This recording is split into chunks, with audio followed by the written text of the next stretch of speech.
Here now is Jane Pauley.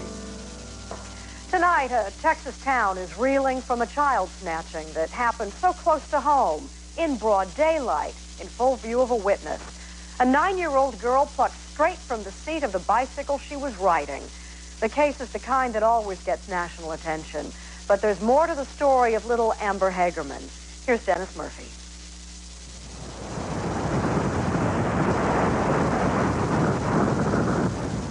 Donna Whitson slumped on the pavement of a Dallas strip mall today.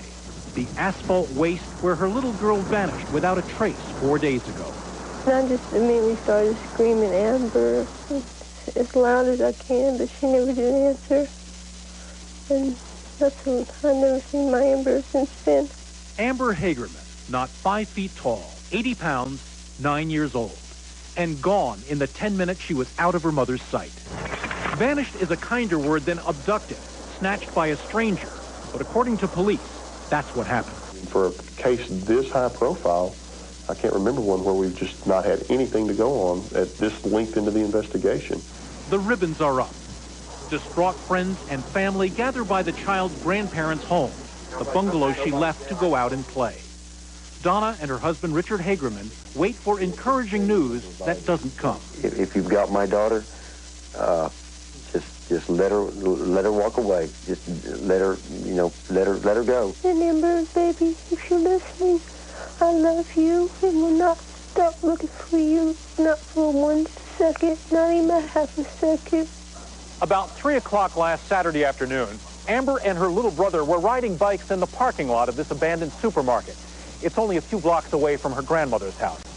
The two kids got separated. As Amber rode her bike up this concrete ramp right about here, a dark pickup truck across the lot started moving, and a neighbor working in his backyard looked up. If she hadn't screamed, I don't know whether I'd have thought very much about it or not. Jimmy Keble looked through the fence and saw the pickup pull right up behind the little girl. He ran out and grabbed her under her arm and picked her up off that bicycle. She screamed, and when she screamed, I knew there was something wrong. But it was too far away to make out a face or a license plate, even the make of the truck. All police know is that Amber Hagerman has been gone for 4 days now. That suspect forced that child out of that vehicle somewhere. He drove that vehicle some distance with that child in it, and no one saw anything. Any abducted child is a nightmare. But what is especially odd about this case is the father, Richard Hagerman, has been here before. In 91, my daughter's baby over at John Peter Smith Hospital, a woman with mental problems, took Tammy's baby.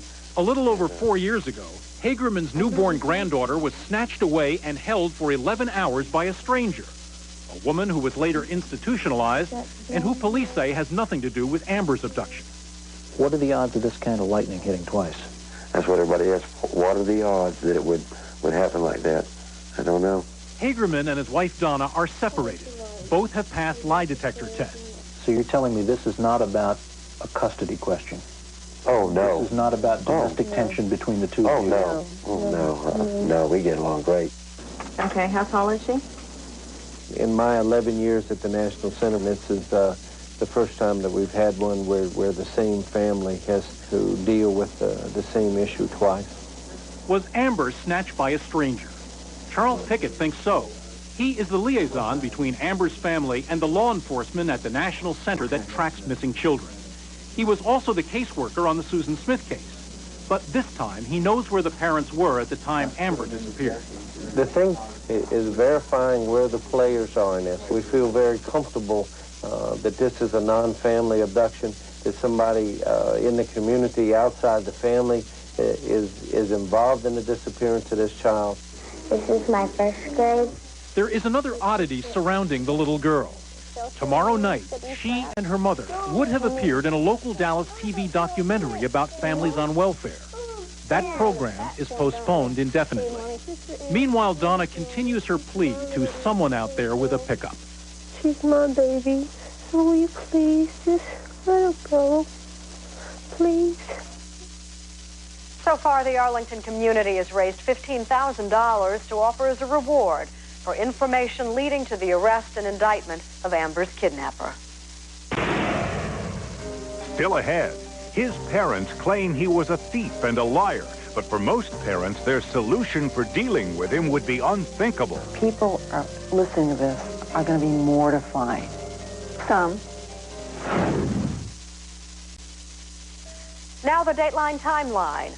All the following events happened during the third week of January. Do you know what the year was? Okay, take it easy, Paul McCartney was arrested in Tokyo on charges of smuggling marijuana. Former Supreme Court Justice William O. Douglas died at 81. The hell I can't. I've carried this stuff a lot of times. Where? Up the escalator at Bloomington's or Bloomingburg's or wherever the hell it is? The Electric Horseman was a top 5 movie. State that will live in infamy. On TV, the Mike Douglas variety show was canceled after its 19th season. And Michael Jackson had the top song.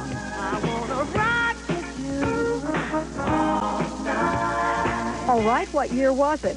1979, 1980, or 1981? The answer when Dateline continues.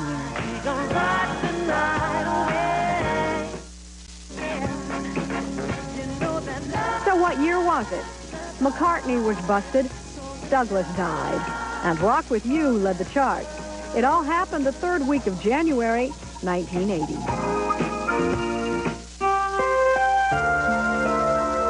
Here again is Stone Phillips. If there's one rule at the heart of family life, it's this. No matter what happens, families stick together. Most of us feel if we can't trust our family, whom can we trust? Well, that question is at the heart of our next story, about a blood feud and the family it's torn apart. Here's Ann Curry.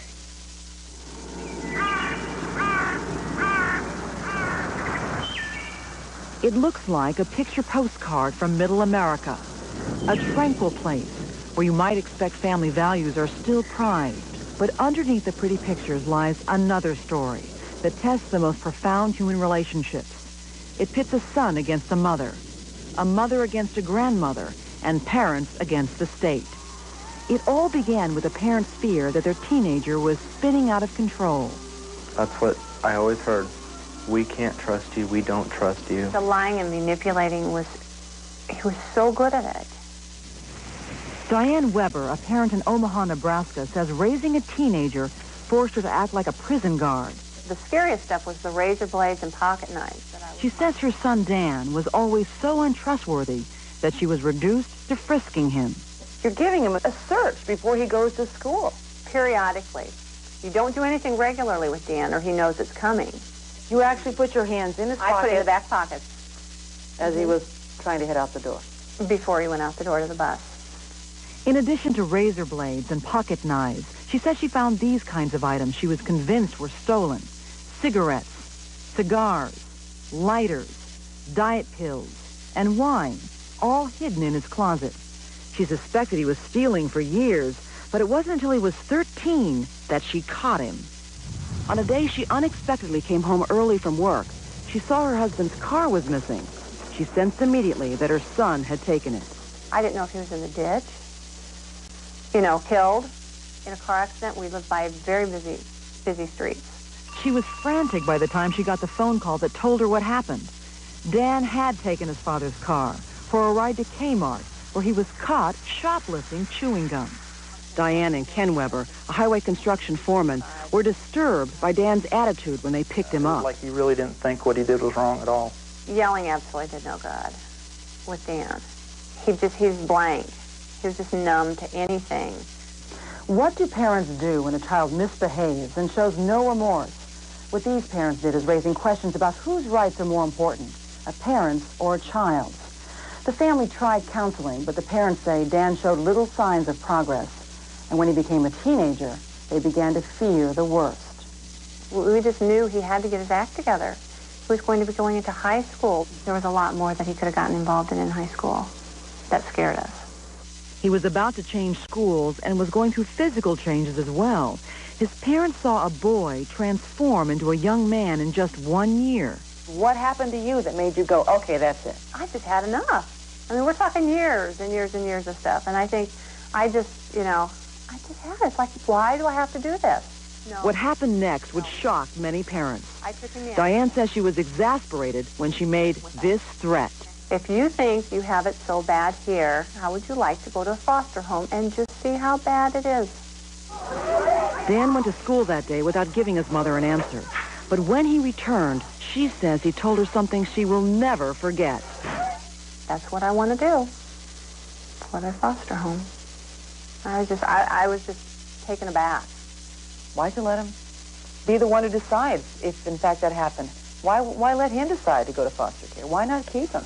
We had made the threat, and you have to go through with it. You can't make idle threats one after another because he knows that's all it's going to be. Diane took Dan to the Sarpy County Courthouse. She said she had him charged for stealing her car in order to get him into the juvenile court system. He didn't even want to come home to pack his own bags. Which, I mean, that really flustered me.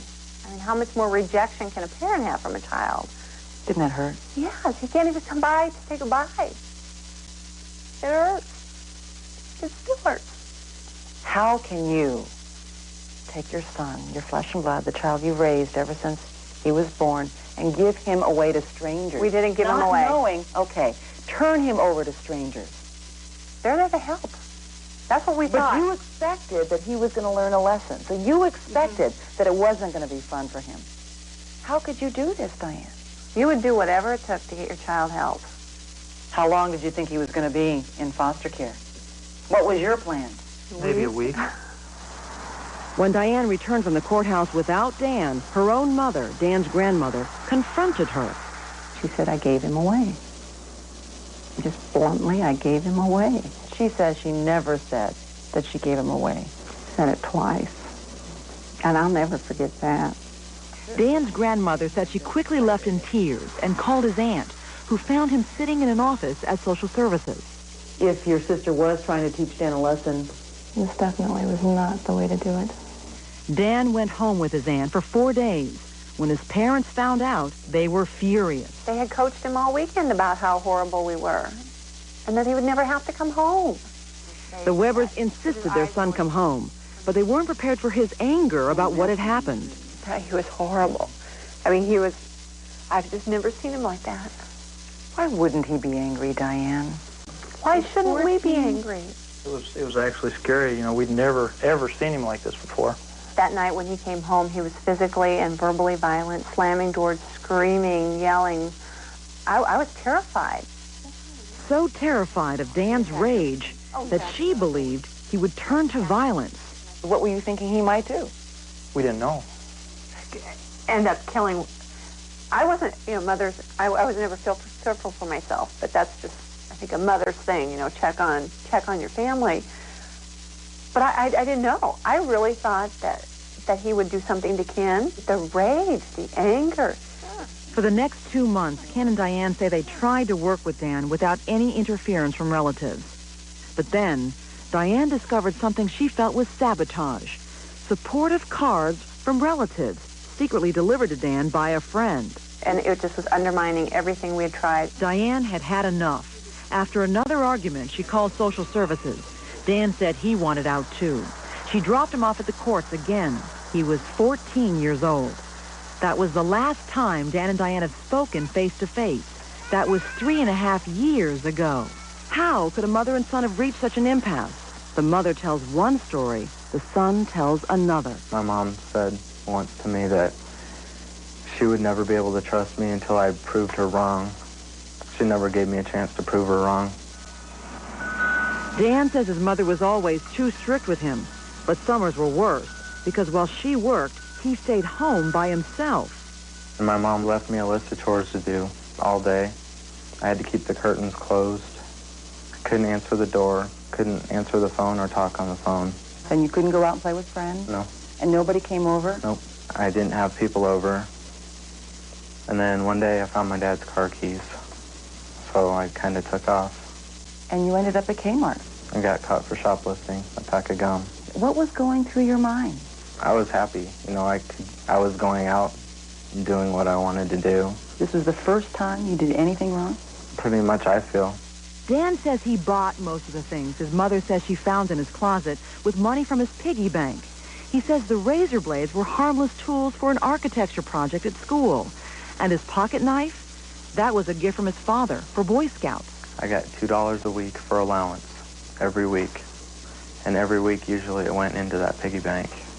Dan admits acting up when he was younger, but said it was normal teenage stuff. Yes, in school, I did act goofy, and Did you have behavioral problems? Did you misbehave? occasionally, yes. Such as doing what? Like all little kids do. Dan Weber has a completely different version of the day his mother threatened to send him away.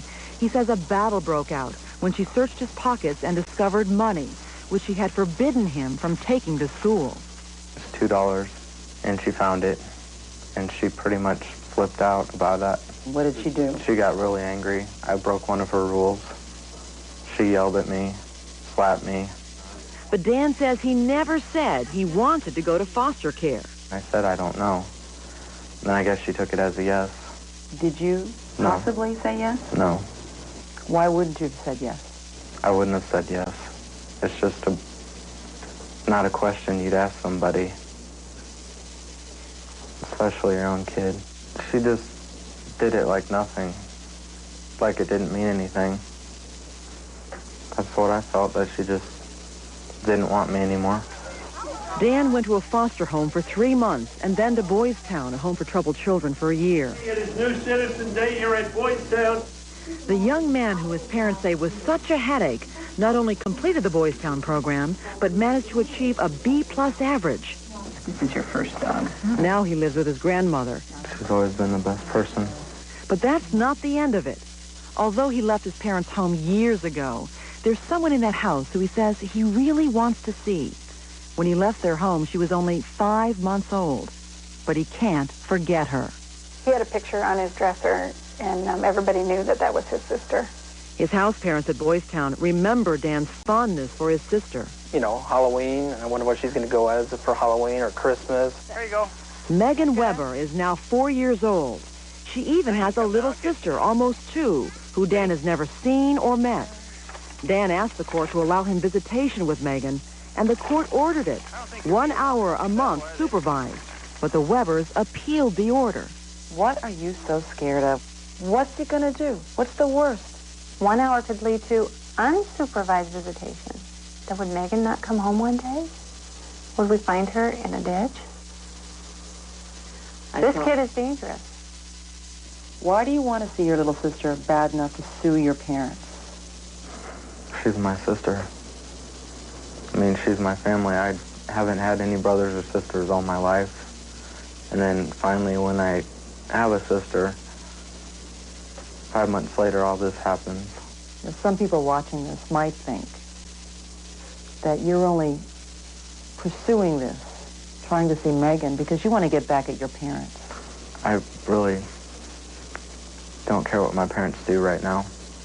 They've started their new life, and I'm starting mine. Is Dan Weber a dangerous young man, or is he just a normal teenage boy who made some mistakes while trying to grow up? Why did you take him, Agnes? Oh, I love him.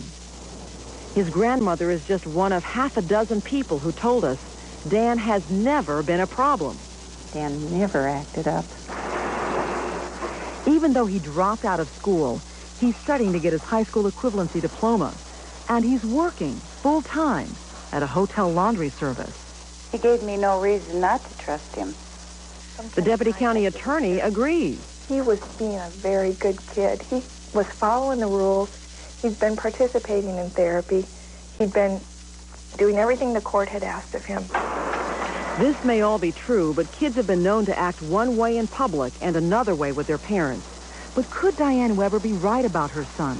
Are there secrets locked in this family's past that can explain what happened to this mother and son? Somebody's lying here, I know Diane. it. That's why You or Dan are lying. What are those family secrets, and who's telling the truth? More in a moment. Here again is Jane Pauley. Returning now to our story, you've heard Ken and Diane Weber's claim that their son Dan was so rebellious, so threatening that they could not allow him to live under the same roof. Dan says his parents are lying. Still, it turns out there's more to the story than just their word against his. Family secrets that go back years. Once again, here's Ann Curry. Diane Weber is convinced her son is a compulsive shoplifter who constantly lied to her. Some people might be watching this and thinking, you know, he's probably not telling the complete truth. He probably stole some things he's not admitting to. When I was younger. What did you steal when you were younger? Like pencils and pens at school, things like that. Did you steal from stores besides a pack of gum? Ever? No. Never? Mm-mm. So everything you're talking about, the wine, the cigarettes, you purchased all of it? The cigarettes? No. So you stole cigarettes? Right. Let's go back to the day Dan got caught with his father's car at Kmart when he was 13 years old. This was the first time you did anything wrong? Pretty much, I feel. But later in our interview, Dan changed his story. They knew I had been taking it. Oh, so this wasn't the first time you took the car? No. You took the car a lot? About, I remember 5 or 6 times. And how about that pack of gum he admitted to stealing from Kmart? I got caught for shoplifting a pack of gum. That's not true either. This lost merchandise document from Kmart says it wasn't a pack of gum. It was actually 52 packs of gum in multi-packs found stuffed in Dan's pants. But it's still just chewing gum. How unusual was Dan's behavior? To get some answers, we sat down with Dan's former classmates, this group of seniors from Millard High School, and their parents. Did any of you ever take your parents' car without permission? No one in this group admitted to doing that, but they all said the other things Dan did were quite common. Have you lied? Yeah. Have you lied to your parents? Yes.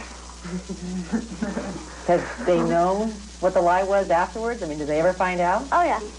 Based on what this group had read about the case, the majority said Dan's parents overreacted to normal teenage missteps. The last thing you can be as a parent of a teenager is rigid. Flexibility is the name of the game. Maybe Dan's behavior was getting out of control in his parents' eyes, and maybe they did just want to scare him by sending him to foster care temporarily. That still doesn't explain how they got to this point. Parents and a child not communicating for 3.5 years. You have stolen a couple of things from stores. Do you think that justifies what your mother did? No. I know people have done a lot worse, and their parents don't just throw them away. This wasn't the first time Dan felt his parents had given up on him. When you were very young, did you get a lot of attention? Hugs? Kisses? No. Not really. You can't remember a single hug? Mm-mm. From either parent? No. His story is remarkably similar to the way his mother remembers her own childhood. The word love was never mentioned in my household, and I never got a hug, as far as I know. I mean, I have no recollection of any of that. Diane says there was not enough love in your home for her. She didn't get hugs. She didn't get kisses. She felt she wasn't loved. Diane had a hard time receiving love. You hugged her? You kissed her? She just didn't receive it? She was kind of untouchable. Don't touch me, leave me alone type of a person. Prickly pear. What really happened between Diane and Dan? To find out, we went back 3 decades to this house in Mapleton, Iowa, where Diane Weber grew up. She was one of 5 children raised by a young divorced mother. Her mother says back then, Diane was the one getting into all the trouble. She got uncontrollable. Uncontrollable, you said. The same word she uses to describe Dan. She was? She actually describes you as being a troubled kid. She was my trouble. No, I didn't have any problems. But Diane admits she wasn't perfect. When she was 15 years old, she got pregnant. She was an unmarried sophomore in high school when she and Ken had Dan. You broke the biggest rule that there is, really, for a teenage girl. Tell everybody, it only takes one time. Diane says her mother was not supportive of her pregnancy, but Agnes insists she did help Diane. I was in the delivery room with her, holding her hand while she was having the baby. She may have been in the delivery room, Diane says, but only to make her daughter feel worse. While I'm being stitched up after an episiotomy, which I didn't even know what an episiotomy was, just put a couple extra stitches in there so this doesn't happen again. So, supportive? I don't think so. Oh, my goodness. She said a number of things that she says you said. Oh, no. None of that's true. See, and that's another history Diane has. Way back when she was just a little kindergartner, she would make up stories. Diane was a habitual liar from the time she was little. Relatives have to say something. I mean, they have to say something to make us, to discredit us. The more we looked into this story, the more confusing things got. From 3 generations of family members, we heard charges and countercharges. We heard graphic stories of brutal beatings, all vigorously denied by those accused. It became almost impossible to figure out the truth about the Webbers. But 3 years of abandonment. The deputy county attorney has this theory about what happened with the family. What the parents have said on the record is their child is dangerous. What the nuances of this case and the undercurrents indicate is that Mrs. Webber is so angry at her family that because he has had contact with them, she's basically disowned her son. Stevens believes Dan has every right to visit with his sister Megan and is helping him pursue his lawsuit against his parents. She argued his case before the Nebraska Supreme Court. Are you sure you're not hurting her in the end by robbing her of her possible relationship with her older brother? What would hurt and confuse her more is to see him an hour a month against our wishes. What kind of failure are we setting Megan up for when the court can order her to do something against her parents' wishes? When Dan turns 19 in another year and a half, the courts cannot force the Webbers to allow Megan to see Dan. His best hope to see his sister is to reconcile with his parents. I'm willing to. They need to be willing to. I'd like to be able to talk to them, have a relationship with them. Is there some part of you that wishes that you were still home, that wishes that this never happened? My dad, everybody used to love my dad, all my friends, because he was the best dad. He bought me a motorcycle, fixed it up for me, let me ride it around. He says he misses you. He says he remembers great times with you. Oh, we had a lot of good times together. And he wishes he could have you back in his life again. Yeah. Do you want him back? If I knew he was well, yes. But at this point, I don't know that. You know, we did have a lot of good times growing up, but we also had a few times where he would look me straight in the eye and lie to me over and over and over again. In fact, Ken and Diane say if the law would allow them, they would terminate their parental rights. We've tried, yeah. Why give up your parental rights? At least it would get us and our kids out of court. Because we don't. But the Nebraska Department of Social Services won't let them do that. If you as a parent decide to have children, you do have a responsibility to care for those children. And as long as you can care for them, you need to be a part of that process. You come around? But for now, the Webbers say they no longer want to be part of that process. Even though their son hasn't committed any serious crimes, they feel it was just a matter of time. Those are the things that we tried to avoid by getting him the help when we did. We didn't want to get to that point. We didn't want to have him end up in jail for the rest of his life. What does it say about your family that you can talk about this with me in front of millions of people, but you can't talk about it with your own mother? Some people in my family are stubborn. Have you thought about how to prevent this from happening to your kids? Sure. I'd let them have their freedom. You know, every kid makes mistakes. And they learn from their own mistakes. Attorneys representing Dan Webber and his parents argued their cases before the Nebraska Supreme Court 2 months ago. A decision is expected to be issued later this month. What do you think? Give us some feedback.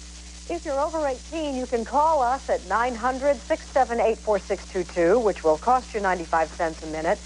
You can also send us a fax at 212-664-3330 or reach us by email. Our address is dateline@nbc.com. We'll have the results soon on Dateline. Coming up next, will the trouble over Travelgate change your vote? It's Dateline's Question of the Week. Now here's Tom Brokaw with a program note. Thanks, Stone. Tomorrow, remember the twins abandoned just before Christmas? What's happened to them? What about the nearly 500,000 other children looking for homes. We'll have an exclusive in-depth report tomorrow only on NBC Nightly News. Jane? Now let's take a look at some of the stories we're working on for Friday's Dateline. 17 years ago, he raped her in front of her husband and her 5-year-old son. We were told over and over again, shut up, shut up, shut up. She'll never forget his face, and she'll never forgive his crime. My goal is to keep him in jail and never let him out so he can never harm anyone again. Can she keep him behind bars? Or will the system let him go free? Also, Challenger now heading downrange. It happened 10 years ago this month. And a nation mourned. Now a reunion. Dateline brings together the families of Challenger as they remember the past and look to our children's future. It must continue, this mission that they were living for, their dreams are for. It must continue. A family reunion you won't want to miss. Those stories on Dateline Friday.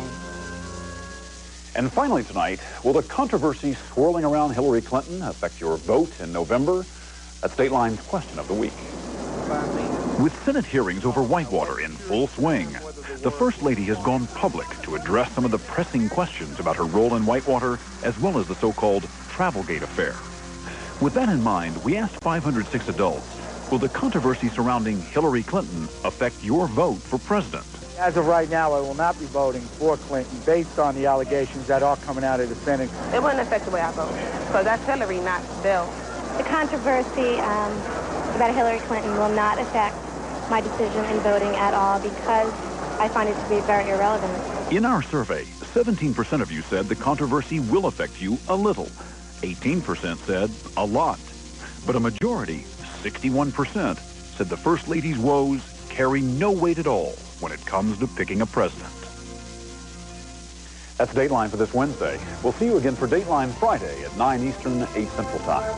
I'm Stone Phillips, and for all of us here at NBC News, good night.